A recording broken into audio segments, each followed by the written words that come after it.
எல்லாத்துக்கும் ரொம்ப வக்கீல் படிச்சுக்காரு, வக்கீல் போல நல்ல ஆராய்ச்சி பேர் சொன்னாரு. அப்புறம் நான் ரொம்ப நேரம் எடுத்துட்டேன், நிறைய கேள்வி நானே கேட்டேன், மன்னிக்கணும்.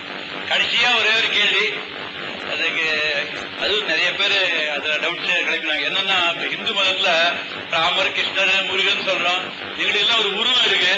அதனால அது ஒரு கோவில், அந்த உருவம் வீட்டுல எல்லாம் உருவம் கிடையாது, பொம்மை கிடையாது. ஸோ ஒரு கல்லுல படிச்சு ஒரு கோவில் வச்சு கர்ப்பருக்கு வேலை பண்ணி ஒரு பெரிய இது பண்ணி அங்க கோவிலுக்கு போறோம் நாங்க. அதே போல கிறிஸ்டியன்ஸ் கூட சர்ச்சின்னு பண்ணி அங்க இயேசு கிறிஸ்து போட்டு ஒரு ஃபார்மேஷன் பண்றாங்க. அந்த ஃபார்மேட் மேல அவங்க கோவில் சர்ச்சுக்கு போறாங்க. நாங்க கோவில் இருக்கிறதுனால இந்த உருவமே இருக்கிறதுனால முருகன் சிவன் சொல்றதுனால கோவிலுக்கு போறோம்.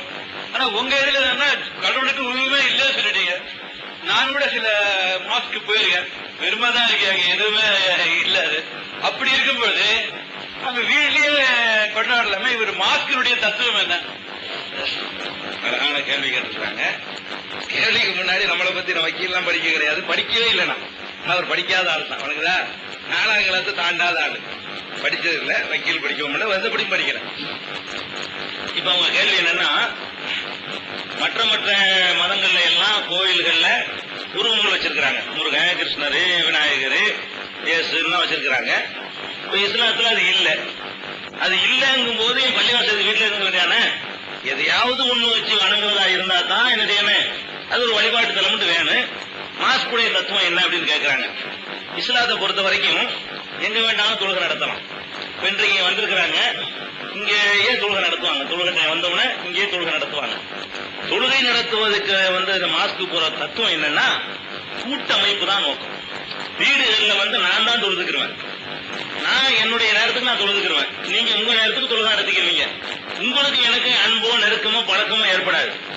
பள்ளிவாசலுக்கு ஒரு 5 நேரம் போகும் பொழுது பக்கத்துல நிப்பா எனக்கு சுகமா இருக்கு, ஒருத்தர் அறிமுகம், ஒருத்தர் நெருக்கம். அது மாதிரி இந்த நகர வாழ்க்கையில நம்ம பார்த்துக்கிட்டு இருக்கிறோம். பக்கத்து வீட்டுல கொலை நடந்தாலும் அடுத்த வீட்டுக்காரன் கண்டுக்கிற மாட்டான், சும்மா இருப்பான், அடிபட்டு கிடப்பான், ஆக்சிடென்ட் இல்ல, ரொம்ப ஆட்டுக்கு போயிட்டு இருப்பான்.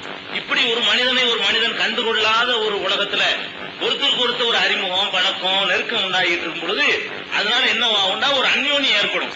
ஒரு பேர் வருவாரு, பக்கத்துல சொல்வாரு, கிழிஞ்ச சட்டை போட்டிருப்பாரு, நான் கொஞ்சம் வசதி உள்ளவனா இருப்பேன், அப்படி மாத்தி கூட வச்சுக்கிறோம், வசதி உள்ளவா இருப்பார், நான் கிழிஞ்ச சட்டை போட்டிருப்பேன், என்கிட்ட கேட்பாரு, சட்டை இல்லையா, வாங்க சட்டை எடுத்து வருமா இல்லையா.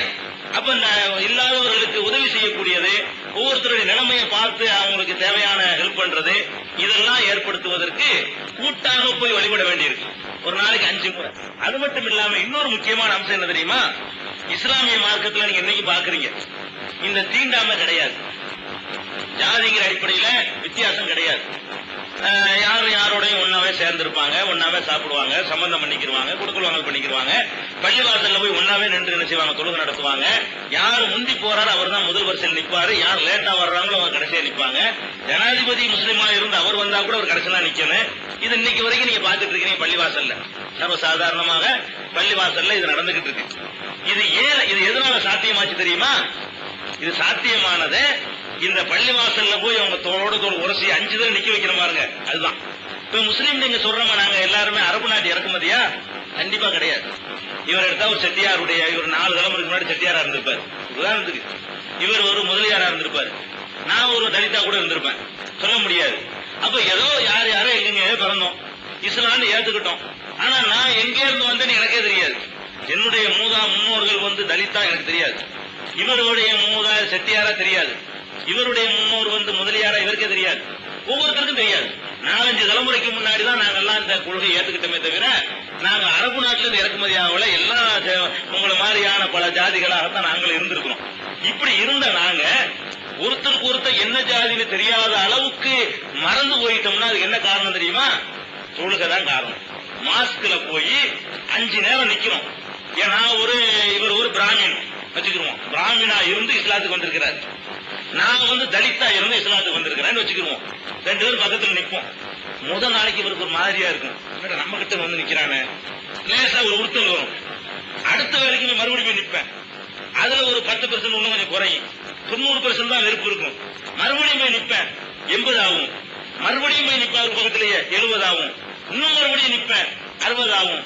திருப்பி அவரோட ஒட்டி நின்று அவர் என்ன செய்வாரு, நம்ம எல்லாம் பார்க்க கூடாது, யாரு பக்கத்துல நிக்கிறான்னு தெரியாது. இப்ப இந்த நிலைமை நம்ம பக்கத்துல நிற்பவர் யாருன்னு தெரியாதுங்க. நாங்க அப்படிதான் நீங்க தொழுகை நடத்திக்கிட்டு இருக்கோம். காலைல தொழுதிகளா, நீங்க சுப தொழுதிகளா, உங்களுக்கு வலது பக்கம் யாருன்னா தெரியாது, இடது பக்கம் யாரு தெரியாது. நாங்க பாட்டு நிற்போம். எங்களுக்கு பக்கத்துல நிக்கிறவன் யாருன்னு கவனிக்காத அளவுக்கு நாங்க மாறிடுறோம் பாருங்க. நிக்கிறவன் வந்து வசதி உள்ளவனா, ஏழையா, கருப்பா உள்ளவனா, வெள்ளக்காரனா, அதை பத்தி எங்களுக்கு ஒண்ணுமே தெரியாது. ஒண்ணும் தெரியாத அளவுக்கு நாங்க மாறுவதற்கு வந்து பள்ளி வாசல் வந்து ஒரு பயிற்சி கூடமா இருக்கு. இப்படி ஒரு நாளைக்கு 5 முறையும் மாசத்துக்கு 150 முறை இப்படி கூடி கூடி கூடி கூடி ஒட்டி உரசது மட்டும் இல்ல, சில நேரங்கள்ல வந்து உயர்ந்த சாதின்னு சொல்லக்கூடியவர் அதுல இருந்து சிலத்துக்கு வந்திருப்பாரு, அவரு 2வது வரிசையில் நிற்பாரு. தாழ்ந்த சாதிக்காரர் வந்து முதல் வரிசையில் நிற்பாரு. சஜிதாண்டு ஒரு வணக்கம் செய்வாங்க. சஜிதாண்டு செஞ்சு காட்டுங்க, அப்படி செஞ்சு காட்டுங்க, இப்படி செஞ்சு காட்டுங்க, கால் படுற மாதிரி இப்படி செய்யுங்க. சைதா செய்யும் பொழுதுங்க பாருங்க, ஒருவருடைய காலில் ஒருத்தர் தலை கூட போடும். இப்படி ஒரு வணக்கம் கடவுளுக்காக வேண்டி இவர் காலில் ஒரு தலைப்படுது இல்லையா. இவர் வந்து தலித்தா இருப்பார், அவர் வந்து பிராமணர்ல வந்தவர் இருப்பாரு. கண்டுக்கிறவே மாட்டோம். அது வாட்டுக்கு ஏண்டா மிச்சன்னு கேட்க மாட்டோம். தொழுது முடிச்ச உடனே உன் கால் இருக்கிற தலையில படிச்சுன்னு கேட்க மாட்டோம். எப்படி நாங்க பயிற்சி எடுக்கிறோம் பாருங்க. அந்த பள்ளிவாசலுடைய தத்துவமே இதுதாங்க. ஒருங்கிணைப்பாக்கணும். வழிபாடு செய்வதற்கு பள்ளிவாசல் அவசியம் கிடையாது. இங்கே தொழலாம், சுத்தமா இருந்தா. நடு ரோட்ல தொழலாம், மார்க்கெட்ல இருந்து தடையும் கிடையாது. தொழுகையில பள்ளிவாசலுக்கு போகணும் என்பது வந்து இந்த ஒருங்கிணைப்புக்காகத்தான்.